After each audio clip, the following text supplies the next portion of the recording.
परमात्मा का जो नियम है, परमात्मा का ज्ञान है, ये संसारिक विचारों के भिन्न होता है।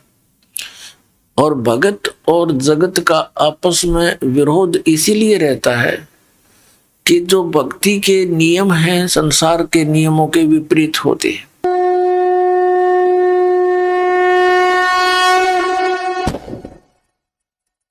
परमात्मा तो ये कहते हैं कि बेटा और बेटी में अंतर मूर्ख लोग किया करते हैं जिन्हें कति ज्ञान नहीं।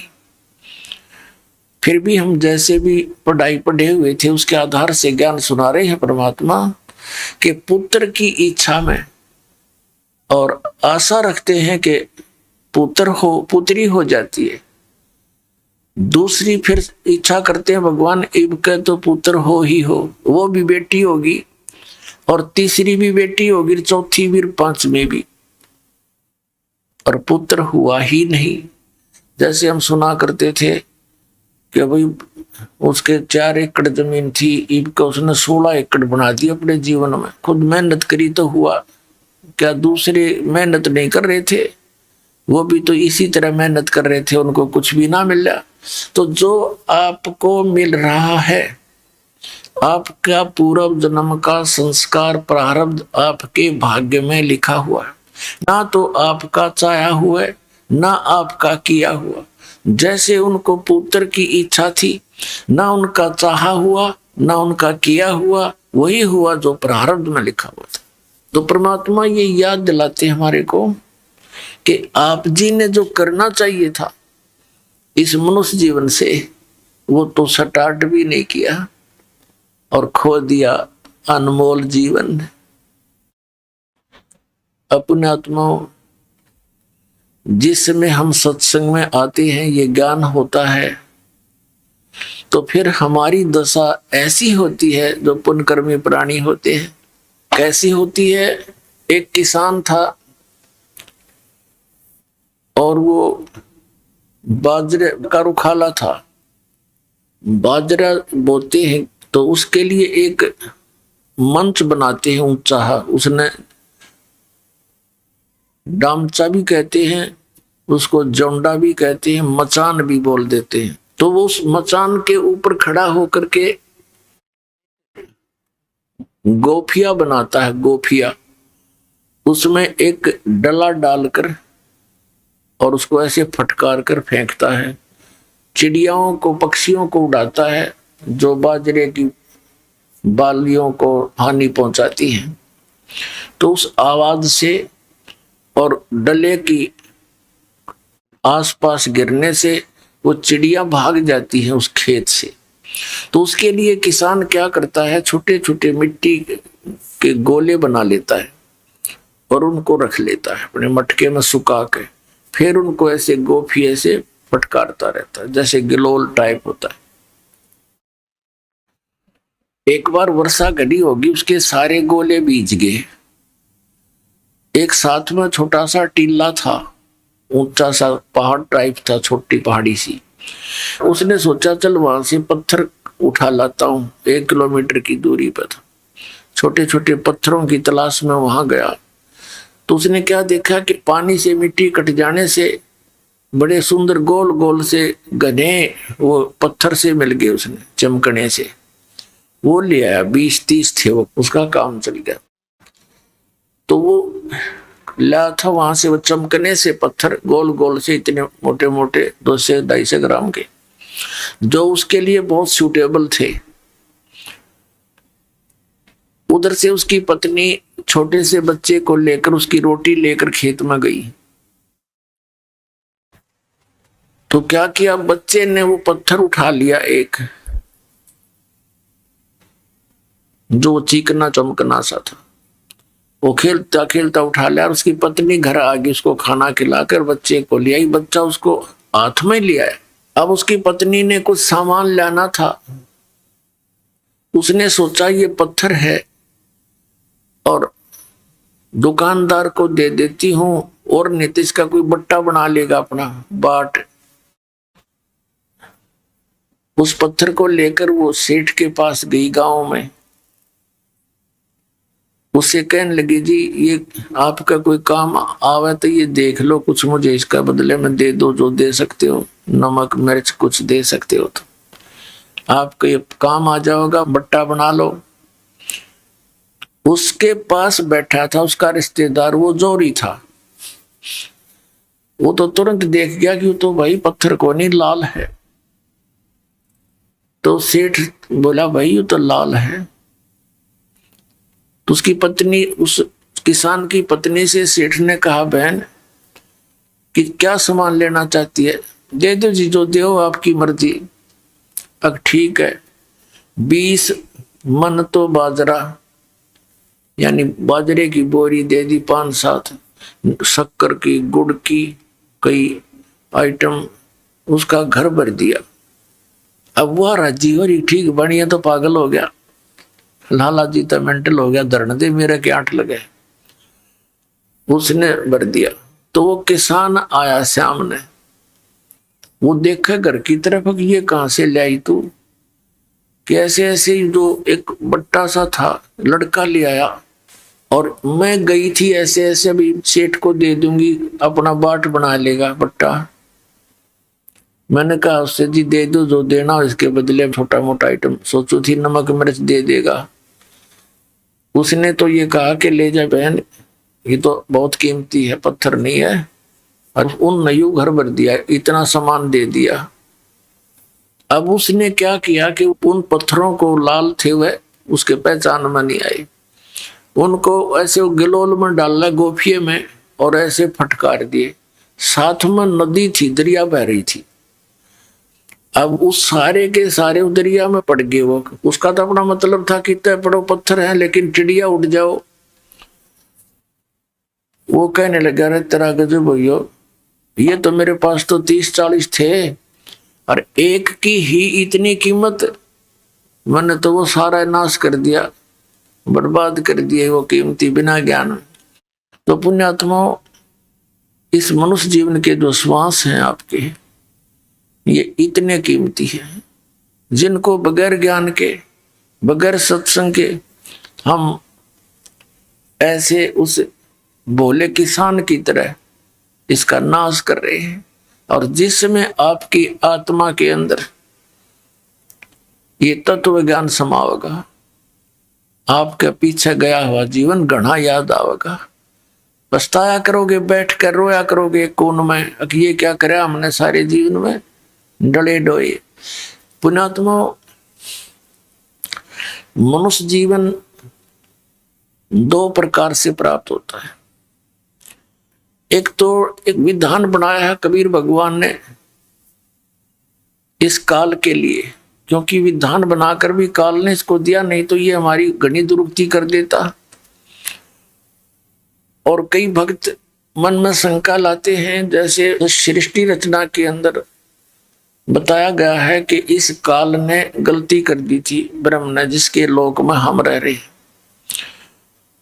और इसने दुर्गा के साथ दुर्व्यवहार करना चाहा था और दुर्गा ने इसके पेट में शरण ली थी।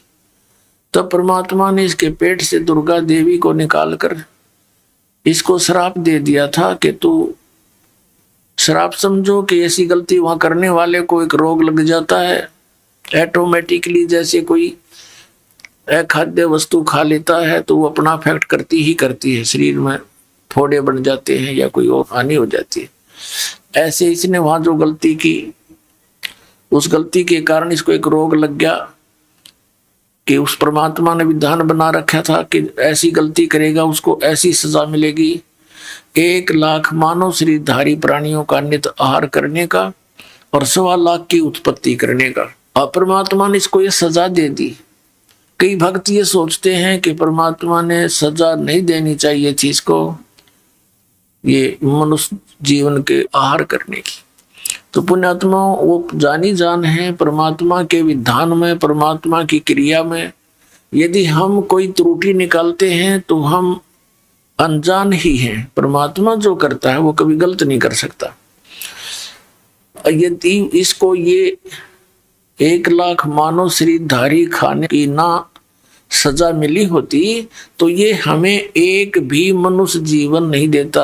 आप देख रहे हो 84 लाख प्रकार की अन्य प्राणियों में ठोक रखी है जीव सारे, और ये भी ना देता यो, क्योंकि मनुष्य जीवन आपको अवश्य मिलेगा। मालिक ने ऐसी विधान बना दिया, और मनुष्य जीवन मिलेगा तो परमात्मा आकर आपको अपने निज घर का स्थान का ज्ञान भी करा सकते हैं, भक्ति देकर के आपको वापस भी ले जा सकते हैं। परमात्मा ने विधान बना रखा है इसके लिए, इसकी मजबूरी होगी या एक मनुष्य जीवन हमें देने की इसकी व्यवस्था बन गई, इसलिए ये हमें एक मानुष जीवन अवश्य देता है। चाहे कितना ही निकम्मा और पापी व्यक्ति हो, मनुष्य जीवन उसको एक अवश्य मिलेगा। कब? अब जैसे दास जो बताना जा रहा है, 2 प्रकार से मानव शरीर प्राप्त होते हैं। एक तो टर्न वाइज, एक विधान बनाकर दे दिया, पर इसकी मजबूरी बन गई है कि टर्न वाइज यानी 84 लाख योनियों के इन सब कष्टों को भोग कर, अपने सब पाप कर्मों का दंड भोग कर इस प्राणी को एक मानव शरीर मिलता ही मिलता है। वो कितने वर्षों के बाद मिले, लाख वर्ष के बाद मिले, 1000 वर्ष के बाद मिले, वो उसके संस्कारों और पुण्य पापों पर निर्भर है। और दूसरी प्रकार से मनुष्य जीवन मिलता है पिछले पुण्य संस्कारों से, जैसे पीछे भी मनुष्य थे और आगे भी मनुष्य ही बन जाते हैं। वो पिछले पुण्यों के कारण उनको मनुष्य शरीर लगातार कई भी मिल जाते हैं। जैसे कथा आती है, धृतराष्ट्र जी अंधे थे, उसने भगवान श्री कृष्ण से कहा कि हे भगवान, मुझे अपने 100 वर्षों की तो पिछले जन्मों की याद है कि मैंने ऐसा कोई पाप नहीं किया जिससे मेरी आंखें फूटे, अंधा हूं। तब श्री कृष्ण ने कहा कि अभी कौन से 100 जन्मों में ही काम पूरा हो गया, और पीछे देख, तुझे नहीं दिखता तो मैं दिखाता हूं। अपनी शक्ति से उनको दिव्य दृष्टि दी, और 101वां जन्म उससे पहले का वो क्या कर रहा है कि बैठा बैठा, ये टिड्डी होती है, एक टिड्डी विवश हुई पड़ी थी और उसकी आंखें फोड़ रहा था बबूल के कांटों से, और ऐसे उसकी आंख में ठोक रहा था वो कांटा और निकाल रहा था और खुश हो रहा था, और फिर दोबारा ठोक रहा था, फिर खुश हो रहा था, फिर दूसरी में भी ऐसे, और फिर वो टक्कर मार मार कर उड़ रही थी। जब खुश हो रहा था, देख रहा था, कहने लगा, देखिए फोड़ रखे कर्म तने। तो पुण्यात्माओं, इस प्रकार हमारे बहुत कर्म बिगड़े हुए हैं। तो एक तो टर्न वाइज यानी अपने समय पर मनुष्य जीवन प्राप्त होता है, और एक ऐसा होता है कि पिछले जन्म में भी वो मनुष्य था और अब भी मानव है। तो जो ऐसा जिसका जन्म है, पीछे भी मनुष्य था और हो सकता उससे पीछे भी मनुष्य हो, 10-20 लगातार भी मनुष्य जीवन मिल सकते हैं पुनः से। लेकिन जब तक परम संत नहीं मिलेगा, वह पिछली बैटरी डाउन होएगी। वह एक जन्म में भी हो सका है, 2 में भी, 3 में भी, 4 भी प्राप्त कर सकता है, और फिर इकट्ठा एक कैर तोड़ देगा। ये काल उसके ऊपर 84 लाख योनियों में डाल देता है, यदि मनुष्य जीवन के अंदर उसको कोई सत मार्गदर्शक संत नहीं मिलता है। तो पुण्यात्माओं, जिनको पिछले मनुष्य जीवन से ही आगे मनुष्य जीवन प्राप्त हुआ है, तो वो प्राणी परमात्मा की तरफ में बचपन से ही लग जाते हैं। वो भिन्न बात है कि वो कैसी साधना करते हैं। जैसे भी मजहब धर्म में वो जन्म लेता है, तो वो आत्मा भगवान की भक्ति बिन रह नहीं सकता। वो पिछले पुण्यकर्मी प्राणी, तो वो तो अवश्य कहीं ना कहीं कोई भक्ति कर रहा है, वो रुक नहीं सकता। वो दूसरी बात है कि उसको कैसी साधना प्राप्त है और वो लाभदायक है या हानिकारक, हो तो फिर संत बताया करें। फिर भी वो पुण्यकर्मी प्राणी जैसे इन संतों के पास गए हुए हैं, ये राधा स्वामी पंथ, ये जय गुरुदेव पंथ, सच्चा सौदा सिरसा पंथ, और जगमाल वाली जनोद वाला ये ताराचंद पंथ, और ये सारा जो है व्यास वाला, और ये सुधांशु जी और ये सतपाल वाले, ये बाल योगेश्वर और या साराम, देख कितने जीवों को अपने पीछे लगाए हुए। ये वो पुण्यकर्मी प्राणी हैं जो मनुष्य जीवन से ही मनुष्य जीवन प्राप्त है, और ये पुण्यात्मा परमात्मा के बिना रह नहीं सकते। चाहे इन्होंने रखना पड़ा मंगलवार का व्रत और बांटनी पड़ा बूंदी, ये नहीं कुछ कर लेंगे, इतनी संतुष्टि नहीं होती। तो बगैर ज्ञान के, बगैर बिना किसी संत के ये साधना भी व्यर्थ है। गीता जी अध्याय नंबर 16 के श्लोक नंबर 23 और 24 में कहा कि अर्जुन, शास्त्र विधि को त्याग कर जो मनमाना आचरण करते हैं, मनमानी पूजाएं करते हैं, उनको न तो सुख होता है, न उनको कोई सिद्धि होती है, और न ही उनकी कोई मोक्ष प्राप्त होता है, गति होती है। तो यूजलेस इसलिए कहा कि अर्जुन, इससे तेरे लिए कर्तव्य और अकर्तव्य की व्यवस्था में, यानी कौन से काम भक्ति के करने चाहिए, कौन से ना करने चाहिए, शास्त्र ही प्रमाण है। उन्हीं के आधार से तू क्रिया करना, किसी की दंत कथा से भक्ति मार्ग पर ना लगना। यानी जो संत सदग्रंथों के आधार से ज्ञान दे वही ज्ञान सही मानना। तो पुण्यात्माओं, जितने भी हमारे धर्मगुरु थे और हैं, सभी यही कहा करते, हम वेदों और गीता और पुराणों के आधार से आपको ज्ञान दे रहे हैं। तो सब संतुष्ट थे, भी इनसे आगे कोई ग्रंथ नहीं, इनसे आगे कोई पवित्र शास्त्र नहीं, इन्हीं से ये हमें बता रहे हैं तो फाइनल है, बिल्कुल सच है। लेकिन वो झूठे थे, वो अज्ञानी थे, तत्वज्ञानहीन प्राणी थे, जिनने हमारे सदग्रंथों को भी नहीं जाना और हमें लोक वेद दंत कथा सुना के जीवन नाश कर दिया। अब पुण्यात्माओं, जो प्राणी टर्न वाइज आता है, मनुष्य जीवन प्राप्त कर रखा है उसने, वो भक्ति पर नहीं लगता। उसको कितना कोशिश करो वो नहीं सुनता, वो तो गुट्टी लाना, अपना कोई कर्म है उसको प्राप्त है, जिस भी, जैसे कोई किसान है, मजदूर है या कोई दुकानदार है, तो वो केवल उसी कर्म में ही लगा रहता है, क्योंकि वो पिछले जन्म से किसी पशु योनि से आया हुआ है। तो इस प्रकार के प्राणी को भक्ति पर लगाना बड़ा कठिन होता है। और जो पिछले संस्कार से मनुष्य जीवन प्राप्त करते हुए आ रहे हैं, वो तो आप पे ही तड़फ रहे हैं, भटक रहे हैं भगवान के लिए, तो वो शीघ्र ग्रहण कर लेते हैं इस ज्ञान को। अब उनको अज्ञान मिलता है, उसको भी तुरंत ग्रहण करेंगे, क्योंकि उनको तो भगवान चाहिए। और वो बुद्धिमान लोग होते हैं, जब तत्व ज्ञान, सच्चा ज्ञान भी सुनते हैं तो अवश्य विचार करते हैं, विरोध नहीं करते। वो बहुत गहराई से सोचते हैं कि ऐसा क्यों कहा, किस कारण से कहा, गहराई तक जाते हैं और वो अपना कल्याण करवा ही लेते हैं। ऐसे ही एक कागभूषण नाम के एक महात्मा हुए हैं, और गरुड़ जी के साथ उनकी एक बार गोष्ठी हुई। आपस में दोनों मिल गए। गरुड़ जी कौन है? भगवान विष्णु के वाहन गरुड़ पक्षी। अब ये देवता होते हैं और ये बोलते हैं मनुष्य की तरह, इनके अच्छे विचार हैं, भले ही वहां पशु योनि में है, वो पक्षी योनि में। और कागभूषण भी ऊपर से मुंह काग का है, उसका कौवे का, बाकी शरीर उसका देवताओं जैसा है, ऐसी उसकी व्यवस्था है।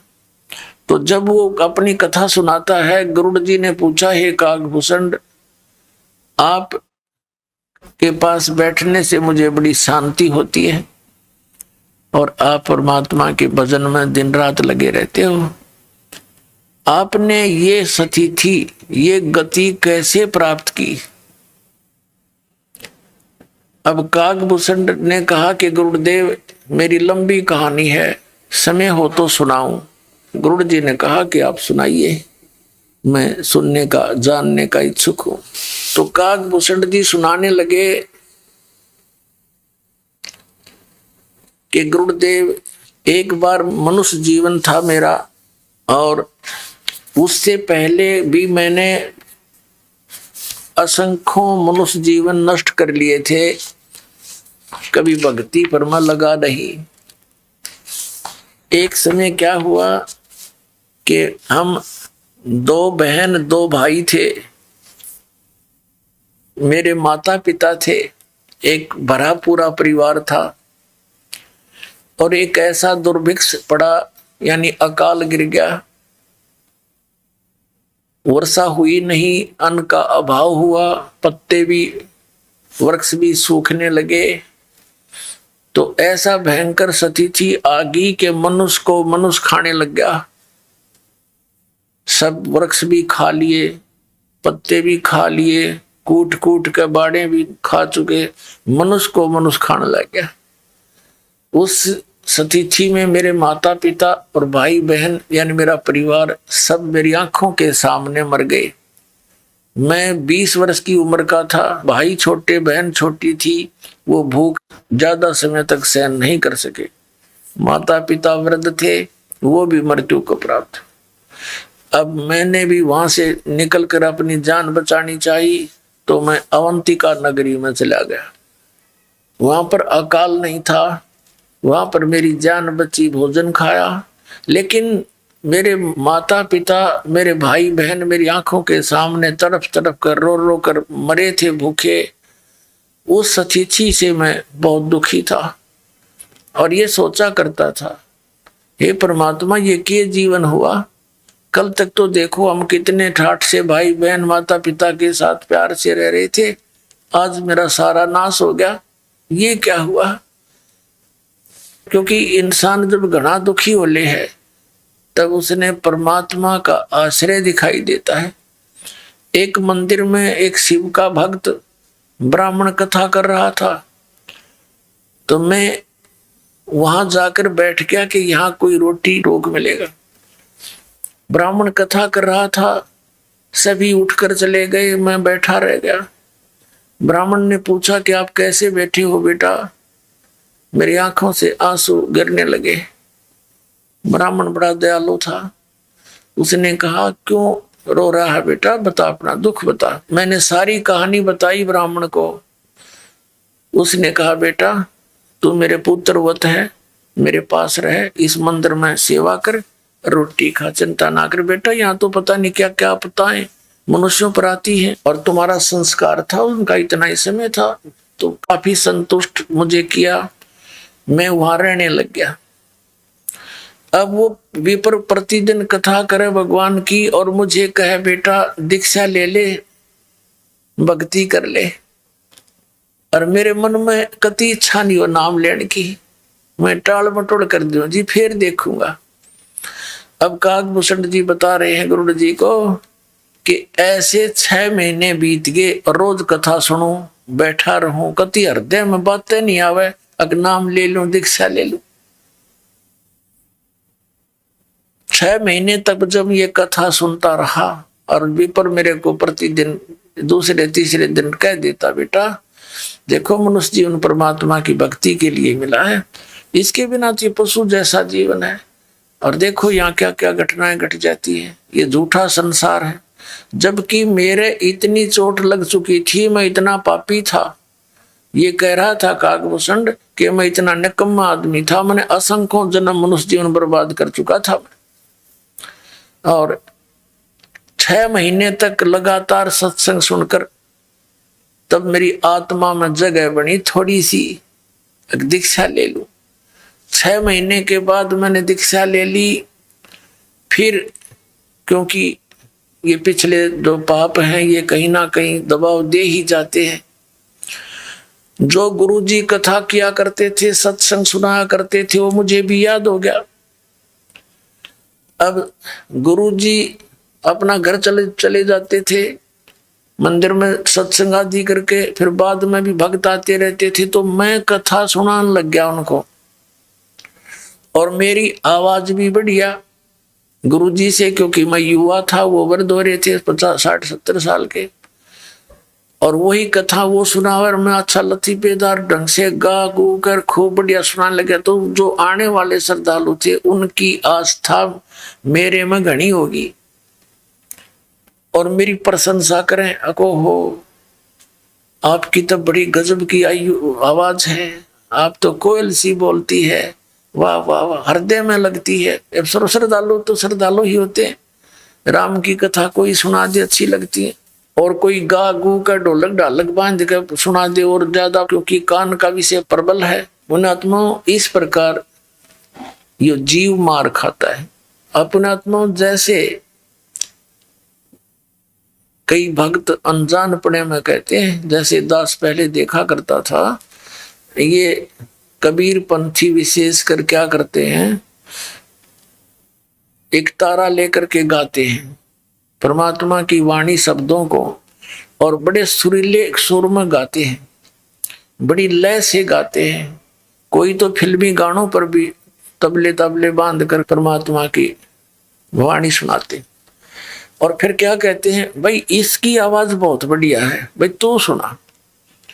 वो दूसरे को बैठा देते और उसको खड़ा कर देते। दूसरा कहता है इसकी और सुन, दो बोल देख यू क्या सुनाएगा। वो तीसरे ने खड़ा कर दिया, वाह भाई वाह, इसकी और गजब की आवाज, तू सुना भाई। अब यहाँ परमात्मा कहते हैं ये तो शराबी होते हैं ना, शराबी, वो करा करें ऐसी बातें, इसकी आवाज बढ़िया है, इसकी आवाज घटिया है, कोई बात है। अब जैसे किसी का चोरी होगी और एक व्यक्ति ने आकर कहा कि भाई आपके घर में चोरी हो गई है, यदि उसने कोई भांग या शराब नहीं पी रखी होगी तो इतनी बात पर्याप्त है, और जय उसने कर रखा हो नशा, और उसको कोई कहे कि आपके घर पर चोरी होगी, और वो नो कहे चोरी होगी भाई आपके, अब वो नो कहे नो नहीं गा के सुना, वो कितना अच्छा लगेगा, आपके चोरी हो गई। ये बात तो उसे कहता ही अच्छा ना लगा आदमी, और वो नो कहा हाँ वाह वाह वाह, इसलिए सही बताई। दूसरा और ऐसे को शराबी ये गा सके, शराबी ये बातें कह सकता है, तो दूसरा शराबी फिर और अच्छी तरह लय से गाता है, आपके चोरी हो गई, वाह वाह वाह वाह क्या बात, इसने सही बताई। अरे मूर्ख, यदि इतना बतेरा था, कोई किसी भाषा में समझाते भाई चोरी होगी आपके घर में, जब होश में हो तो तुरंत फटक ले आदमी और उठ कर चल पड़े, जाके देखो कितना नुकसान हो गया। और कोई न कहे इसकी आवाज बढ़िया नहीं, इसकी बढ़िया लगी है, तो ये दोनों शराबी हैं वो, यानी अज्ञानी है, मूर्ख है। अरे इतनी सी बात, परमात्मा कहते हैं कोट जन्म तन पर मत हो गया, कुछ ना हाथ लगा रे, और कुकर सुकर खर बोरे कौआ हंस पुकारे। कोट जन्म तू राजा की ना मिटी न मन की आशा, और भिक्षुकों के दर दर घूमा, ये मिला ना निर्गुण रासा। जैसे एक बहन का इकलौता पुत्र मर गया, और वह रो रो के पंच भाग की तरह बोल रही थी, हे बेटा अब मेरा क्या होगा। तो वो गा नहीं रही थी, वह रो रही थी। तो संतों ने जो ये शब्द बनाए हैं, ये हमारे लिए इसलिए बनाए हैं कि जब आदमी रोते हुए गाता है उसका असर न्यारा होता है, और उसको सिंपल वे में भी बोला जा सकता है कि यूं सौदा फिरना ही संतो, ये सौदा फिरना ही, ये लोहे जैसा ताव जाते काया देश राही। तीन लोक और भवन चतुर्दश सब जग सौदे आही, और दोगुने तिगुने किए चौगुने किन्हों मूल गवाई। फिर क्या बताते हैं कि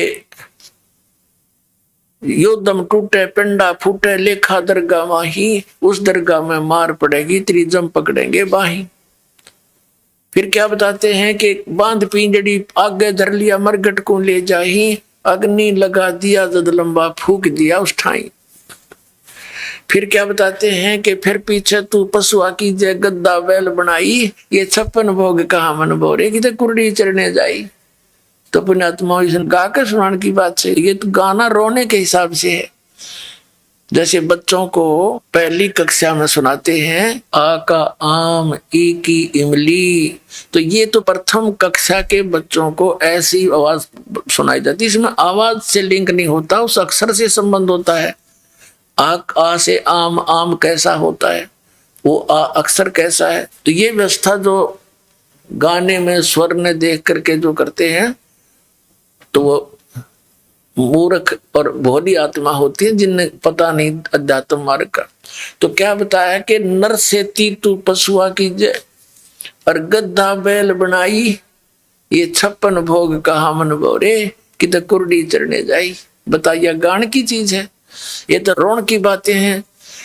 कि मनुष्य जीवन छूट गया, भक्ति करी नहीं तो गद्दा बैल बनाई। ओए होए, आपकी सुरत, आपकी दृष्टि, सोच, चिंतन उस गधे की जीवनी पर जानी चाहिए। भगवान की वाणी ये दास जब बोलता है, नर से तू गधा बनावे, गद्दा बैल बनाई, ये 56 भोग कहा मन बोरे, किधर कुर्डी चढ़ने चाहिए।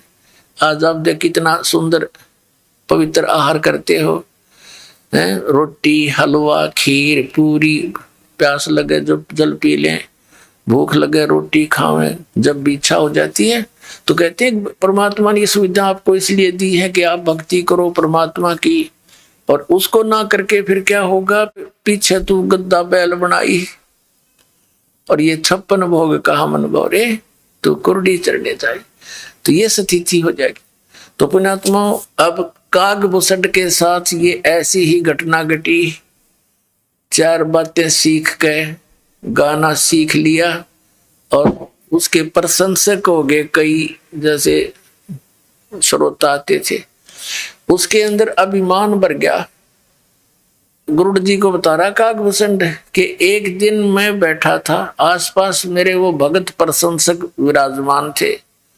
गुरुजी आए मंदिर के अंदर भगवान शिव की पूजा करने के लिए, तो मैंने बैठे बैठे प्रणाम कर लिया, उठा नहीं, मैं उठ के उनका सत्कार नहीं किया गुरुजी का, जो एक नियम होता है। और मैंने सोचा मेरी बेइज्जती हो जाएगी, मेरे चेले बैठे हैं आसपास ही, तो खड़ा होऊंगा, तो मैंने अपने आप मैंने सोच लिया, अभिमान हो गया। तो गुरुजी ने तो इस तरफ ध्यान नहीं दिया, क्योंकि उनकी तो धुन थी अपनी पूजा करूं जाके। वो तो मंदिर में भगवान शिव के जो मूर्ति थी वहां बैठ के भक्ति करने गया। अपनात्मा जो दास कथा सुनाना जा रहा है, ये ना समझना कि ये मंदिर की पूजा से उस पुजारी को, पंडित को कोई उपलब्धि थी। वो पूजा तो आप कहीं कर लो, घर पे बैठ के कर लो, सच्चे दिल से जिस भी इष्ट की आप पूजा करोगे, साधना करोगे, जितनी उस इष्ट की सामर्थ्य है उतनी मदद आपकी अवश्य करेगा। कबीर साहब कहते हैं, जो जाकी सरना बसे ताको ताकी लाज, और जल सुई मछली चढ़ जाएंगे बह जाती गजराज। अब जैसे जल ऊपर से गिर रहा है ऐसे झरना टाइप, तो उसके सामने तगड़े से तगड़ा हाथी भी, शक्तिशाली हाथी भी खड़ा हो तो उसको भी वो जल बहा ले जाता है, पटक देता ठाके। और मछली को अलाउड कर रखा है उसने, तो कितने घूम, क्योंकि वो उससे एक विशेष लगाव रखती है जल से। उसने उसके अपनी सारे नियम तोड़ दिए उसके लिए। वो उल्टी दिशा में भी ऊपर चढ़ जाती है और ऊपर चली जाती है, फाल से भी ऊपर पहुंच जाती है। तो कहने का भाव ये है कि जैसे आपकी मित्रता एक दरोगा जी से होगी और उसके ऑफिस में आप जाकर सीधे बैठ जाओगे, चाय पिलाओगा, खाना खिलाओगा, बर्फी खिलाओगा, और उसके सत्र का जो काम होगा पहले करेगा आपका सबसे पहले। और वहां वैसे दरोगा के थाने में जाना आम आदमी की हिम्मत नहीं, और वो उसके लिए एक आम बात होगी। ऐसे ही कोई डीसी से मित्रता किया हुआ तो उस सत्र की, अपने सत्र की जो भी सहयोग सहायता है अपने मित्र को वो डिप्टी कमिश्नर भी देता है। और इसी प्रकार किसी की मंत्री से जान पहचान है तो मंत्री अपने सत्र का लाभ देगा ही देगा। और जिसकी मुख्यमंत्री से है, इसी तरह जानो आगे प्रधानमंत्री से जिसकी मित्रता होगी तो उसके आगे पे सारी ये फेल होगी। अब कहते हैं, जो जाकी सरना बसे ताको ताकी लाज, और जल सु ही मछली चढ़ जाए ये बह जाते गजराज। तो भगवान शिव की साधना करता था, सच्चे दिल से करता था, तो भगवान शिव भी कोई छोटी बात नहीं, एक विभागीय मंत्री है इस 3 लोक में, काल के एक ब्रह्मांड में। अब जब वो ये पुण्यात्मा ये कंसेप्ट साथ साथ इसलिए क्लियर करने पड़ते हैं कि आप लोगों के मन में वो पुराना बहुत ज्ञान अड़ा पड़ा है, कति यहाँ तक ठोक रखे हम, अब वो सारा निकालना पड़ा है। रेग मार मार के कति कूणा भी साफ करना पड़ता है, कहीं पेंट ठीक ना हो। अच्छा जो पेंटर होता है वो रेग मार बड़ा सावधानी से लगाता सब जगह, कहीं जंग रह गया तो फिर टिकन नहीं देगा, इस लगा खराब हो जाएगा। जब वो पुजारी पंडित जी ब्राह्मण भगवान शिव की पूजा में मस्त हो गया, आकाशवाणी हुई भगवान शिव की उस मंदिर में कह रे धुरत कागभूषण, तेरे को 1,00,000 वर्ष तक नरक में डालूंगा। अब उस गुरुदेव ने भी आकाशवाणी सुनी, वो उस बच्चे को बुलाया, बेटा क्या गलती कर दी तूने, भगवान तुझसे क्यों अक्षुब्ध हो गए, अरे माफी मांग, अक्षमा याचना कर। अपने आत्माओं कबीर साहब कहते हैं, बहुत प्यारा बालक माँ का और उससे बढ़कर ससगुरुओं का, माता पिता को बच्चा कितना प्रिय होता है, और कहते हैं उससे भी 100 गुना, कई गुना जो है गुरु को शिष प्रिय होता है, क्योंकि वो वचन का पुत्र पुत्री होते हैं उसके, और माता पिता के बंद के होते हैं। तो वो अपना मान लेता उस दिन से, जिस दिन से वो शरण ग्रहण कर ली, नाम ले लिया, और उस दिन से उसके कल्याण के लिए वो हर तरह से सोचता है कहीं इसको हानि ना हो जाए। तो उस गुरुदेव ने कहा, हे परमात्मा, हे भगवान, बालक बोला था, कोई गलती हुई हो तो माफ कर दो। कहते हैं 1 पैर तक, यानी लगभग 4 घंटे तक 1 पैर तक खड़े रहे। 4 घड़ी का 1 पैर होता है, तो 1 पैर खड़ा रहा, तो फिर प्रार्थना करते रहे। तब आकाशवाणी फिर हुई कि जम के लोग चलो रे भाई, हमरा वचन न खाली जाई। आकाशवाणी में कहा कि जब तू अपने गुरु जी का आदर नहीं कर सकता और मेरी भक्ति कर रहा है, तो मेरी के टाट काटेगा तू, यहाँ कर भी एक को बद करेगा। जब पुण्यात्मा, एक नियम है मालिक का, परमात्मा कबीर साहब कहते हैं, गुरु मानुष कर जानते ते नर कहिए अंध, और महादुखी संसार में आज्ञा काल के फंद। कबीर साहब कहते, मम संत मुझे जान मेरा ही स्वरूपम। अब जैसे यह दास है और परमात्मा कबीर जी का भेजा हुआ, उसका प्रतिनिधि समझो, उनका दास हूं। आपके लिए इस दास को एज ए कबीर परमेश्वर ट्रीट करना पड़ेगा, जब वो राजी होगा, जब वो प्रसन्न होगा। क्योंकि वो भगवान ये दृष्टि रखते हैं कि आज जैसा व्यवहार ये इस मेरे भेजे हुए संत के साथ कर रहा है, अगर मैं इसके स्थान पर होता तो ऐसे ही मेरे साथ ये ऐसा करता। तो क्या बताते हैं, गुरु गोविंद कर जानियो, रैयो शब्द समाए, मिले तो दंडवत बंदगी, नहीं पल पल ध्यान लगावे। गुरु को परमात्मा जानकर अपना जीवन सफल करे, और मिले जब दंडवत बंदगी, नहीं चिंतन खूब करे। तो क्या बताते हैं, जैसे एक गणित का प्रश्न होता है, जैसे गणित का प्रश्न होता है, उसमें एक मूलधन ज्ञात करना होता है, और वो मूलधन करोड़ों की राशि का होता है। उस ऋण के उस सवाल में, प्रश्न में मूलधन ज्ञात करना पड़ता है।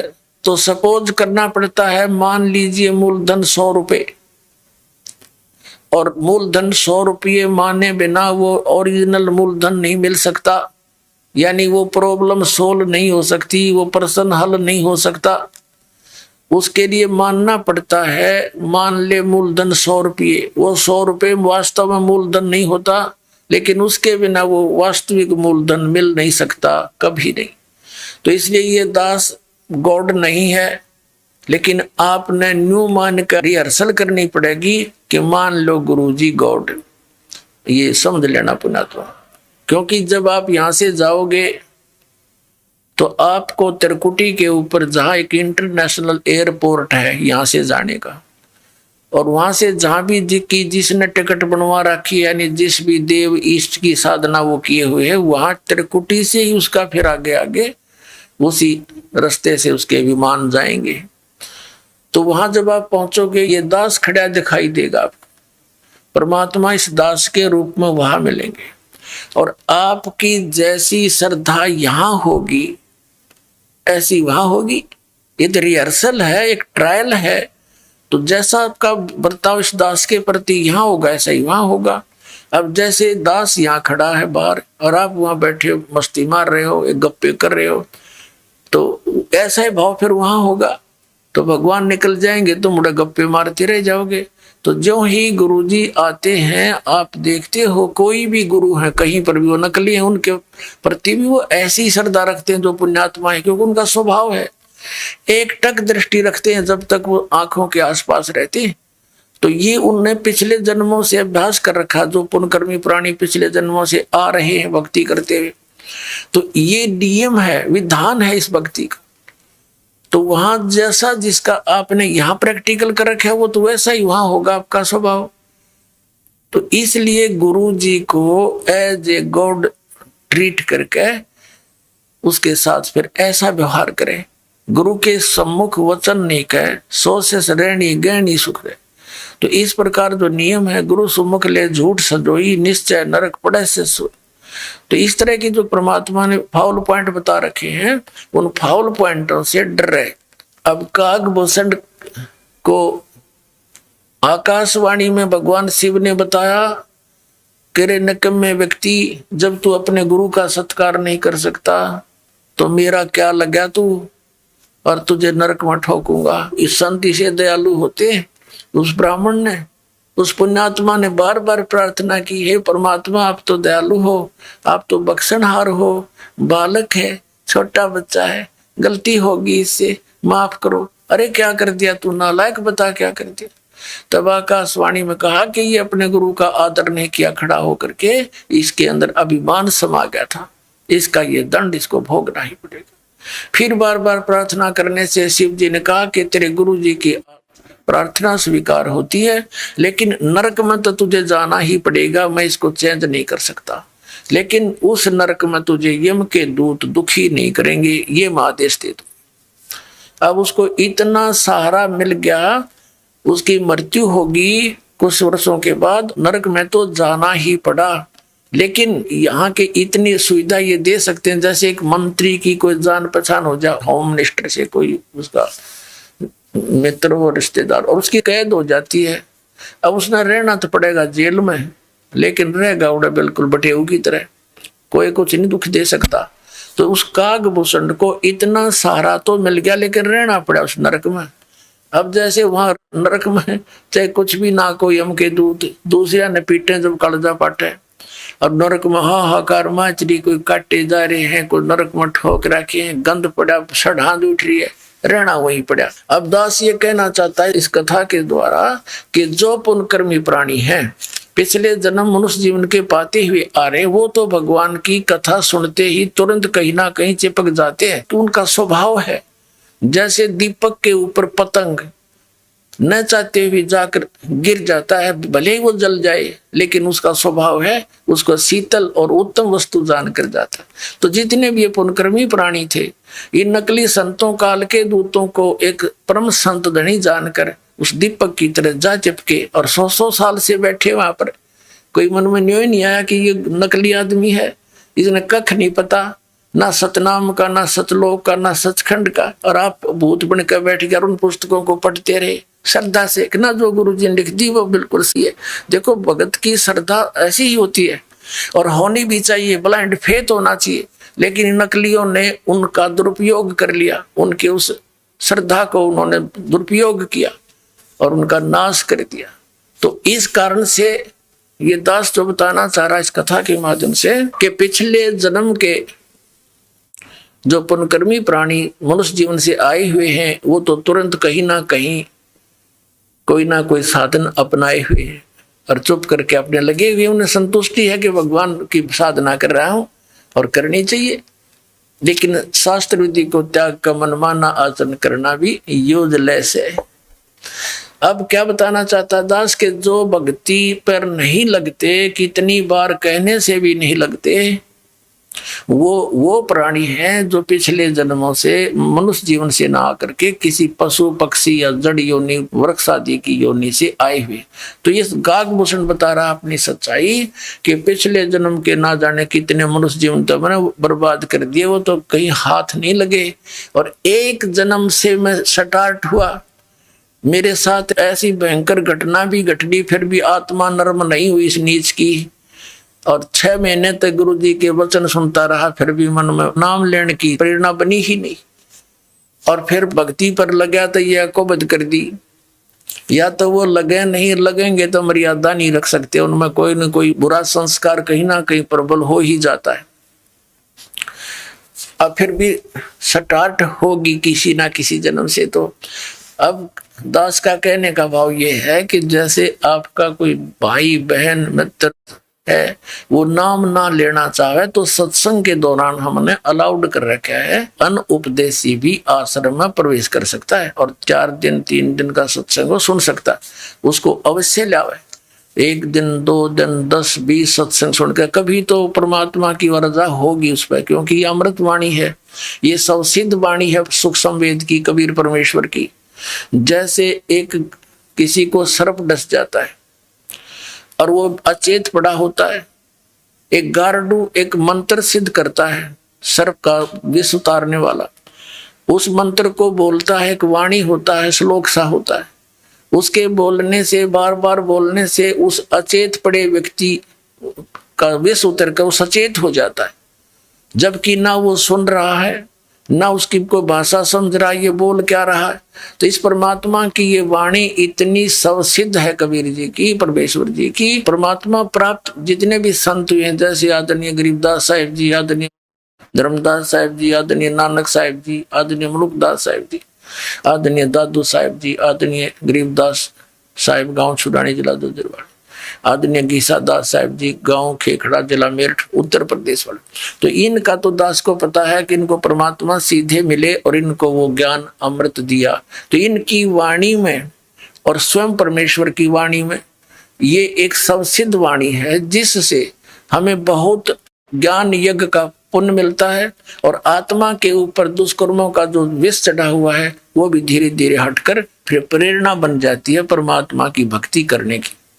तो इसलिए सत्संग में लाना, वो भी आते रहेंगे, उनको ठीक है देर से असर होगा इस काकभूषण की तरह, लेकिन वो कलम चढ़ जाएगी किसी ना किसी युग में और फिर स्टार्ट भक्ति हुई, धीरे धीरे सफल भी होगा। काकभूषण बता रहा है फिर उसके बाद नरक भोगने के बाद मेरा मनुष्य जीवन हुआ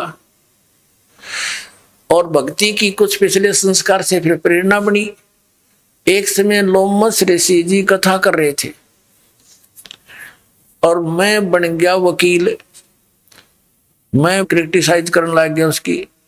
मैंने कहा कि महाराज जी आप तो सरगुण भगवान की कथा सुना रहे हो, हम तो निर्गुण के अधिकारी हैं, हमें तो निर्गुण भगवान के बारे में बताओ। अब काकभूषण को लोमस ऋषि जी ने बहुत कुछ समझाने की चेष्टा की। भाई देखो, आम के बीज के अंदर, गुठली के अंदर निर्गुण रूप में आम है, आम का पेड़ है। अब उस गुठली को, बीज को बीजा जावे जमीन में, सिंचाई करे, फिर वो पौधा होगा, फिर पेड़ होगा, फिर उसका फल लगेंगे।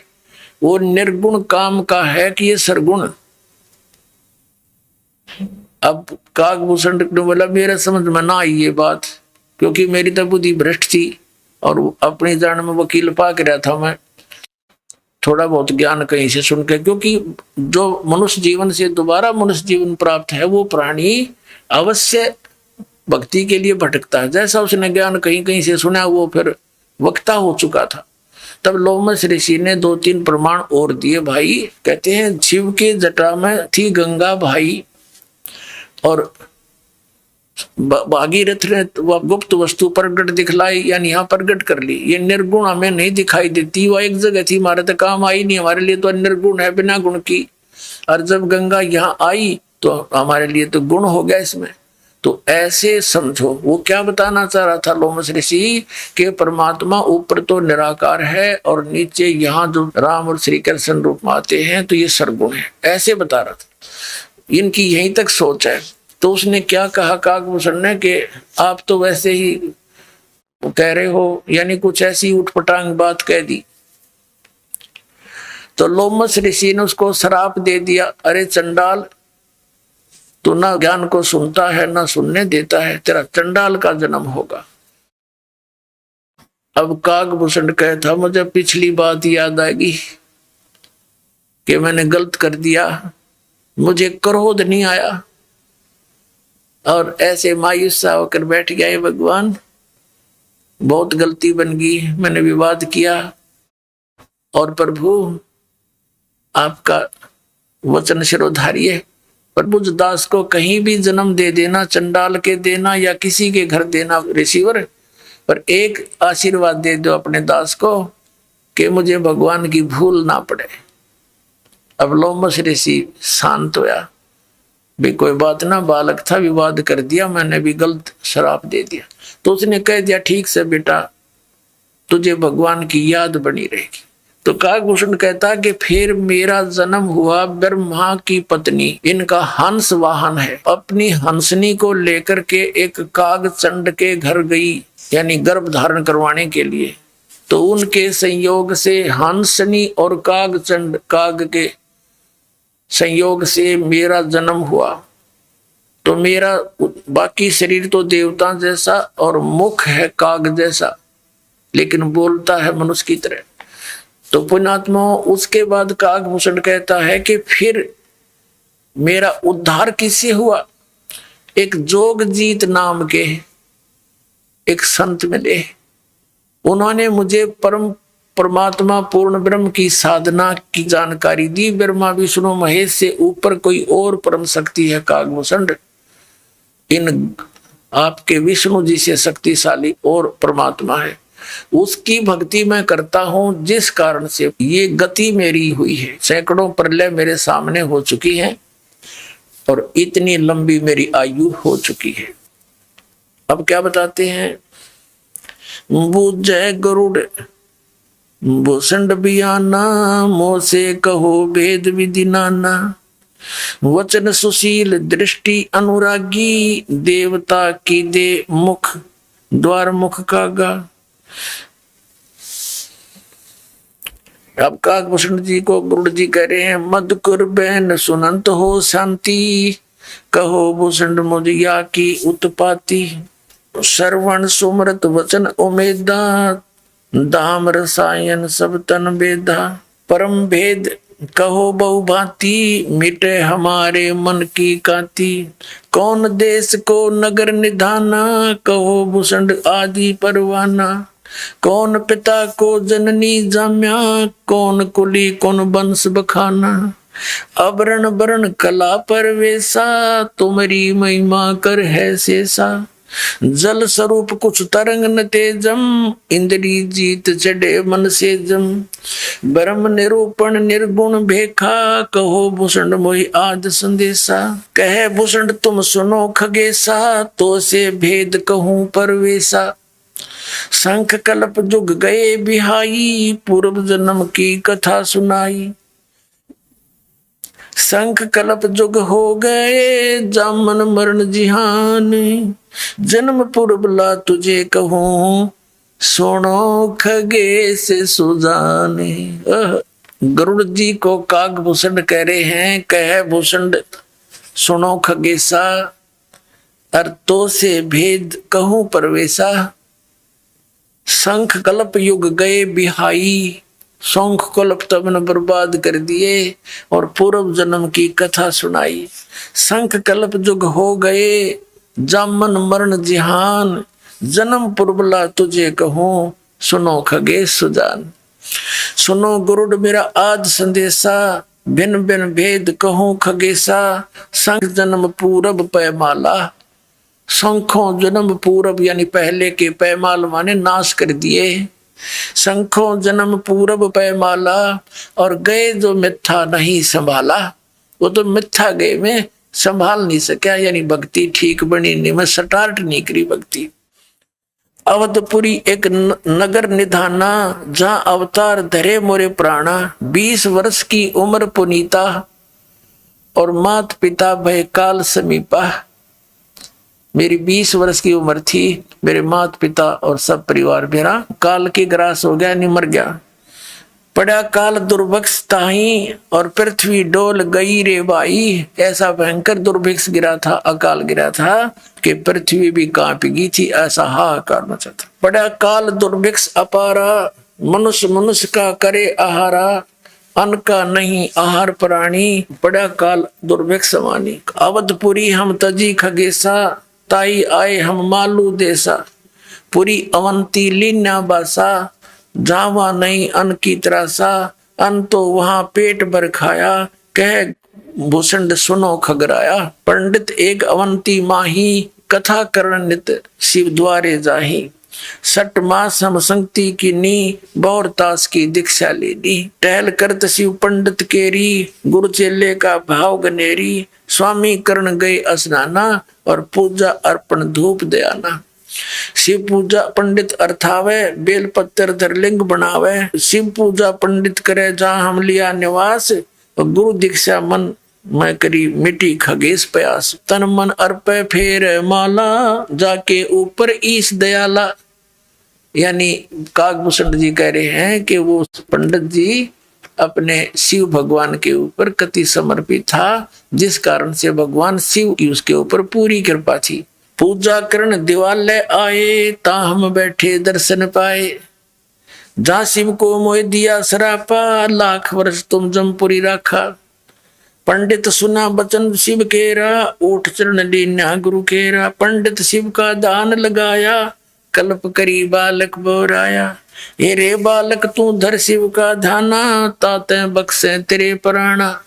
तो पुण्यात्मा, आज का जो सत्संग चल रहा है, ये वर्तमान का समागम, ये किस उपलक्ष्य में है? परमात्मा सतलोक से चलकर आते हैं, अपनी प्यारी आत्माओं को मिलते हैं जो परमात्मा के लिए भटक रहे हैं, और उनको फिर तत्व ज्ञान समझाकर सत भक्ति, वो 2 अक्षर का मंत्र सतनाम देकर उनका कल्याण करते हैं। तो पुण्यात्माओं, आपका सौभाग्य है, आपको ये अनमोल वचन, अनमोल ज्ञान सुनने जोगा बनाया। पहले तो भगवान ने आपको विद्वान बनाया, शिक्षित किया, और दास को इसका जानकार बनाया। आज आपके रूबरू ऐसा बना दूंगा जैसे पहली का कहता हुआ, अगर वेद गीता और पुराणों को आप याद रखोगे। बोलो सतगुरुदेव।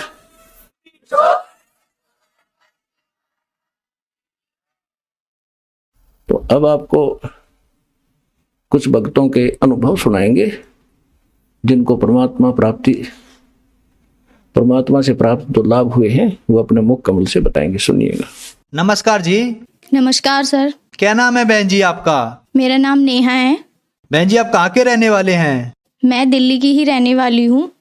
बहन जी, संत रामपाल जी महाराज से नाम दीक्षा आपने कब ली? संत रामपाल जी महाराज जी से मैंने नाम दीक्षा 2013 में ली, अप्रैल के मंथ में। संत रामपाल जी महाराज से नाम दीक्षा लेने से पहले क्या आप कोई भक्ति साधना भी करते थे? संत रामपाल जी महाराज जी से दीक्षा लेने से पहले हम देवी देवताओं की पूजा करते थे, जिसका हमें पता ही नहीं था कि देवी देवता की पूजा क्यों और किस लिए करनी चाहिए। क्योंकि कोई भगवान ऐसा नहीं हो सकता कि उसके चमत्कार किसी को बताने से वो चमत्कार ही गायब हो जाए। क्योंकि मैं शिवजी भगवान की पूजा ज़्यादा करती थी, तो मैंने कभी भी शिवजी भगवान के लिए व्रत करे या कुछ भी उनसे मांगा तो वो जब की जब पूरा हो जाता था नेक्स्ट डे। बट जब ये चीज़ मैंने एब्जॉर्व करी कि हाँ मेरी मतलब मनोकामनाएं पूरी हो रही हैं, तो मैं अपनी मदर को या किसी को बताऊं कि मेरे तो ये भगवान है, मेरी मनोकामना पूरी होती है।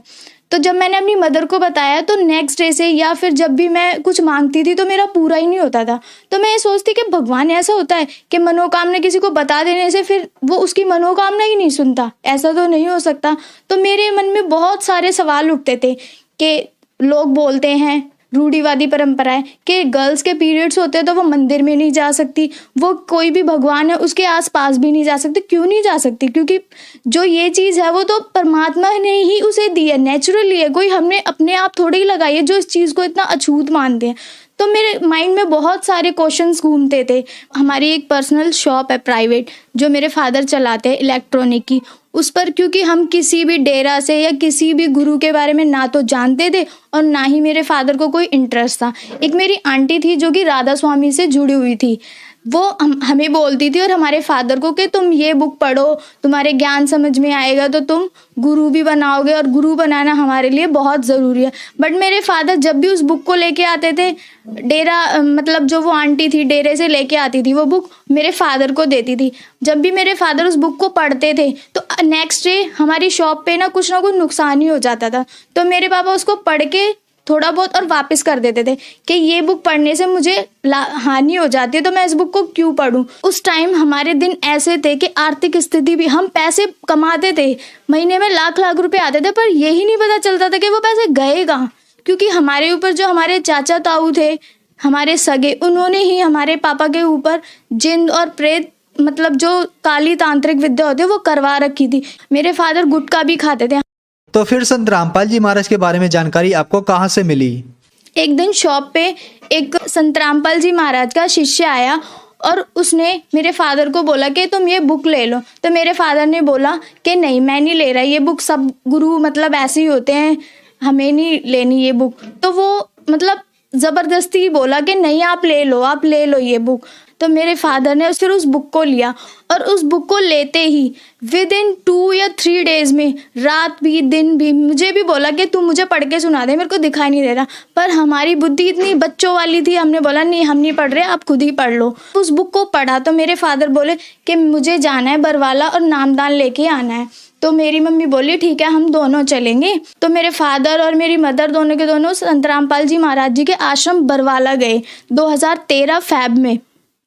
उसके बाद वहाँ पर गए तो उन्होंने नाम दीक्षा ली, तो मेरे फादर और मेरे मदर लेकर आ गए। फिर 2 मंथ्स के बाद मेरे को बोला, मेरी मम्मी आके बताने लगी कि वहाँ का वातावरण ऐसा है, वहाँ पर ऐसे भगत बैठते हैं। तो मेरा थोड़ा सा इंटरेस्ट बना कि हाँ मुझे भी जाना चाहिए, जबकि मुझे ये नहीं पता था। मैंने उस टाइम 12th क्लियर करी थी 2013 में, मेरा फ्री भी टाइम था उस टाइम पेपर देने के बाद। तो मैंने सोचा थोड़ा सा इंटरेस्ट बना, जाके देख भी लूँ कि क्या है क्या नहीं। तो मैंने सतलोक आश्रम बरवाला जाने के बाद मेरा मन ऐसा हो गया जैसे हम पता नहीं किस परिवार में आ गए हैं। क्योंकि आजकल आपको पता ही है कि दिल्ली में और सिटीज़ में कितना जॉइंट फैमिली होती थी पहले, और अब जॉइंट ना रहकर सिंगल फैमिली हो गई है।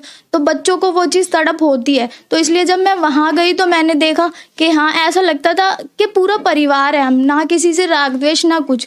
तो मैंने सोचा कि हाँ मुझे भी नाम दीक्षा लेनी चाहिए, बट मुझे इतना ज्ञान नहीं था कि गुरु बनाना चाहिए या नहीं चाहिए। बट मैंने उस टाइम अप्रैल में मैंने संत रामपाल जी महाराज जी से दीक्षा ले ली। बहन जी, हमने सुना है कि संत रामपाल जी महाराज से नाम दीक्षा लेने के बाद श्रद्धालु को बहुत सारे लाभ प्राप्त होते हैं, तो क्या आपको भी लाभ प्राप्त हुए संत रामपाल जी महाराज से नाम दीक्षा लेने के बाद?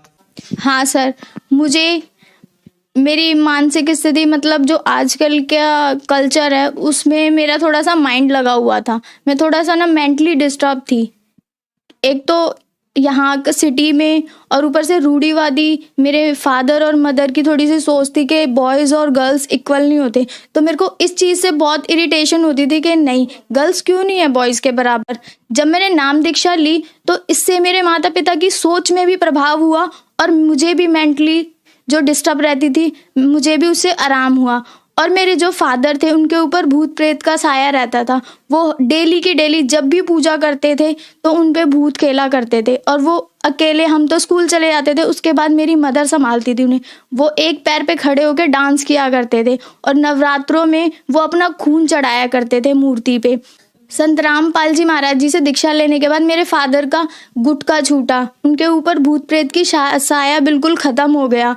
और उनके शरीर में जो कैंसर बताया था डॉक्टरों ने, क्योंकि कैंसर की तो कोई दवाई है ही नहीं, अगर आप इलाज भी करोगे तो भी वो इलाज कंटिन्यू रख के भी आप कभी भी मृत्यु को प्राप्त हो सकते हो। तो मेरे फादर ने दवाई छोड़ दी थी कि नहीं मैं अब दवाई खाऊंगा ही नहीं, और उन्होंने किसी को बताया भी नहीं था कि मुझे कैंसर है।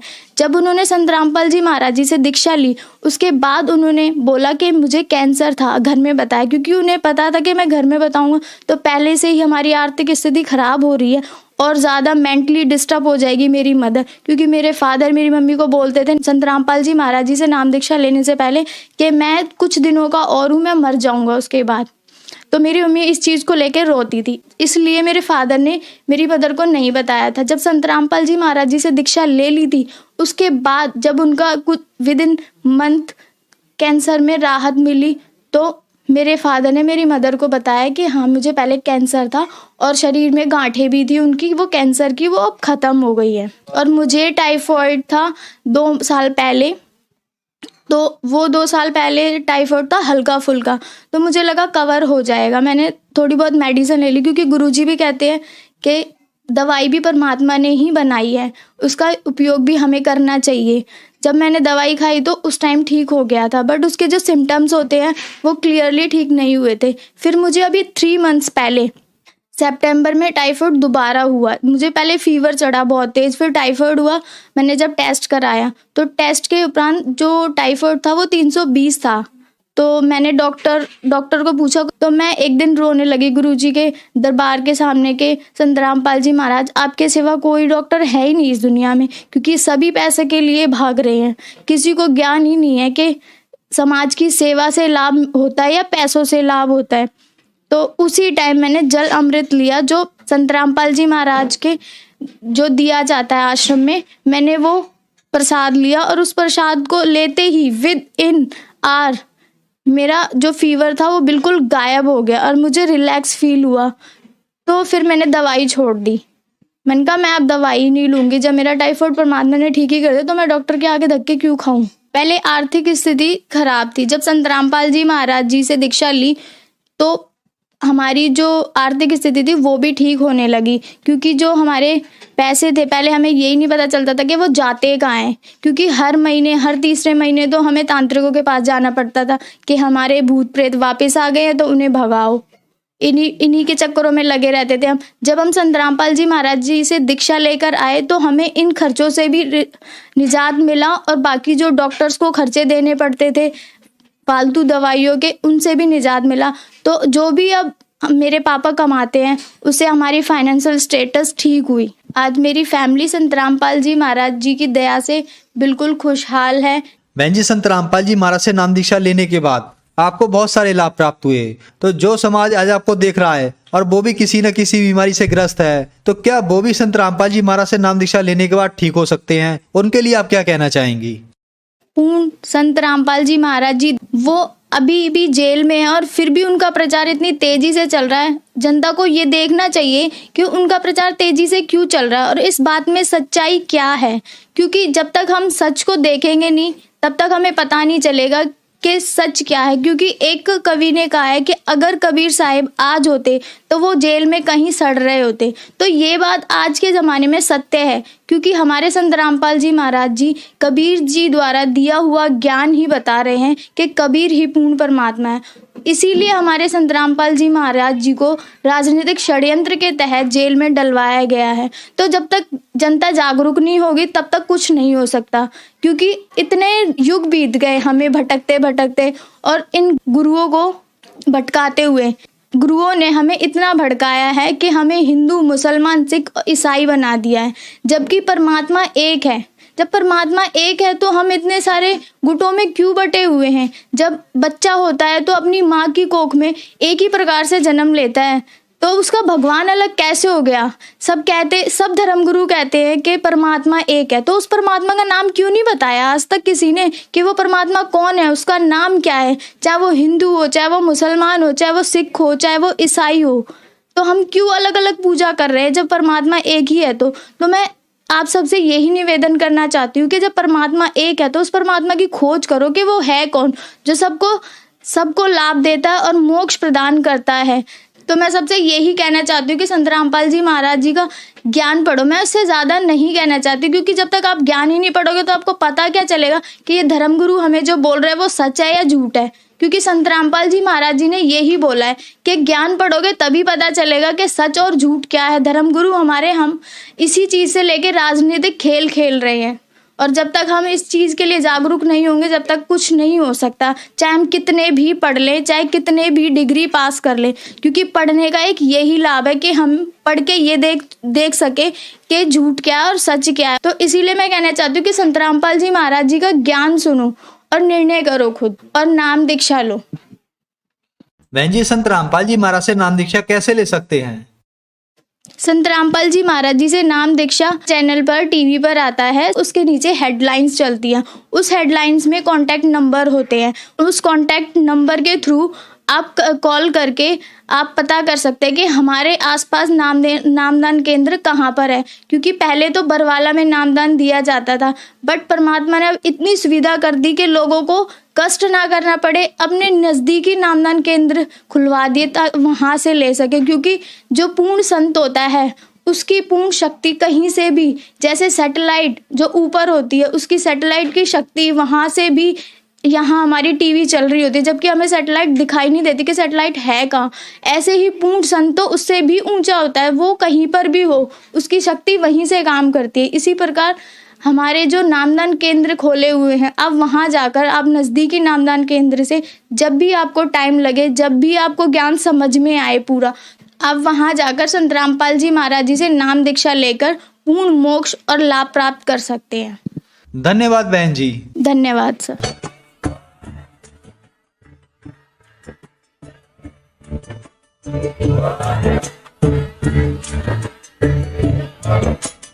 आप सुन रहे थे जगत गुरु तत्वदर्शी संत रामपाल जी महाराज जी के मंगल प्रवचन। अधिक जानकारी के लिए विजिट कीजिए हमारी वेबसाइट www.jagatgururampalji.org। संत रामपाल जी महाराज जी के शुभ आशीर्वाद से पूरे विश्व भर में 500 से भी ज्यादा नाम दीक्षा केंद्र हैं, जिन पर संत रामपाल जी महाराज जी द्वारा ऑनलाइन निशुल्क नाम दीक्षा दी जा रही है। अपने नजदीकी नाम दीक्षा केंद्र का पता करने के लिए संपर्क करें 8222880541।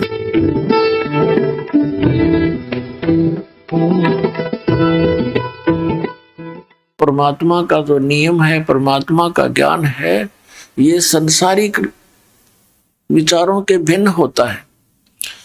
और भगत और जगत का आपस में विरोध इसीलिए रहता है कि जो भक्ति के नियम हैं संसार के नियमों के विपरीत होते हैं।